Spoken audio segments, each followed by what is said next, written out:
بس که په دغه ځای پرېږده د خان لالا غوږونه زیړ دي مړ به شي. السلام علیکم کتونکو اوریدونکو د غني بابا د یو شعر سره حاضر او دا نور دو شعرونه هم دي د غني خان بابا.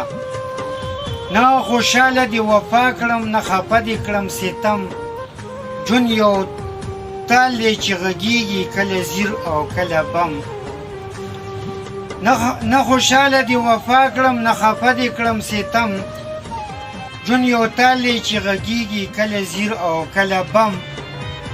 دا یو دوه ګړی ژوندون دی په خندا خندا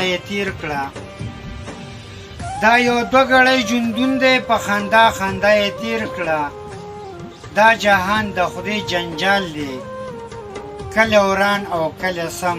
ښه ده وبا د وختونه مو په خیر.